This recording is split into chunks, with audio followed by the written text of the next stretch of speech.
How would you assess the scale and the severity of this disaster, ma'am? Well, severity is quite high because as far as I can read, I can see that more than 200 are supposed to be missing, in which I can read that over 100 are Indians. And looking at the scenario, I could see that it was in very close proximity to a few glacial lakes. And in the satellite picture that is circulating, we can see that one lake seems to have breached. Well, but these are all still now under speculation. And let's see how what more updates we keep getting. Ma'am, this does not appear to be to have been a conventional rainfall triggered flood. Scientists are looking at, but we are reading reports that scientists are looking at the possibility of an ice rock avalanche blocking the river and possibly followed by a sudden release of water. Can you explain what may have happened according to the reports? What are going on, ma'am? Um, I am seeing some speculations like a lake glove, what we call. Then I'm also hearing about an earthquake, which was about 4.4 magnitude earthquake. And also, yes, there are reports about an avalanche hitting. Now, whether each of them are controlling each other, I mean, if the avalanche has occurred in the glaciated terrain, which has triggered an outburst, I'm not very sure. But also, I could see that there was hardly any rainfall, about 6 millimeter, which was measured. But then again, if you remember the Thadali incident, there Mhm. was hardly any rain in the valleys. There was about 8 millimeter in Harsil, but there was very, very heavy rainfall in elevations above, where there were no instruments recording rainfall. So, right now, I think we can only speculate things and not conclude much, but these are the things that are going on.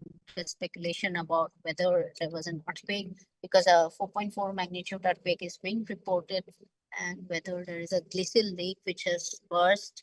And Mhm. of course, it was very close proximity to a few glacial lakes. And Mhm. if you saw the satellite data, it does show that one lake appears to have burst, and Mhm. also an avalanche.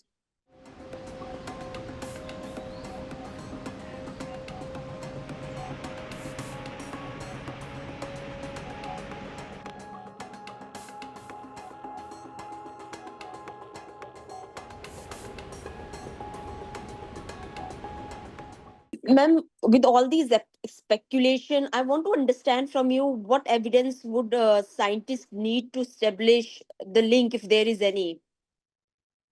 Um, I feel that if it's a glove event, or if it's a cascading disaster with a glove event triggering it, so we need to understand how we become more aware and more ready, prepared for understanding which are our glacial lakes, which we need to now start monitoring, and we try to start assessing which can pose risk for maybe Uttarakhand and Himachal and Kashmir as well.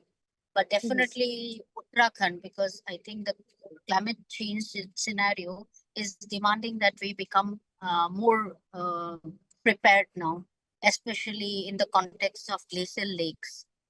Hmm. Ma'am, I want to understand from you. You just talked about it. You touched upon it. I want you to expand because the we are noticing reoccurrence of such events.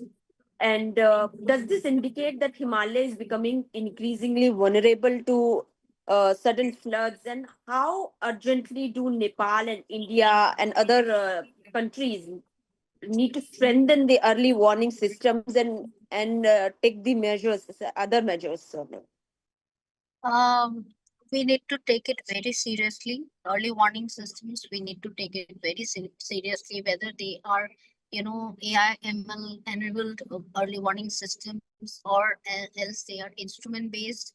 And I think, as you know, that there is a report by the Ministry of Earth Sciences in which I think that was a 2022 report in which um, the report states that yes, there is warming happening all over, but more warming is happening over the Himalayas. That Hmm. means the Himalayas are warming more than the rest of the the country. So in that context, I think that early warning system for our case is now a mission mode um, project which needs to be taken up, and we need to understand how we work towards it. And I am right now in Norway, in fact, and it is a project between India and Norway in which we are trying to understand how we can develop partnership regarding early warning systems. And I am surprised here at how seriously they take when even one house is at risk, and how they are considering establishing early warning systems, be it avalanches, be it debris flow, and so I think there is a lot that we need to learn in terms of technology, in terms of even science, and also disaster management.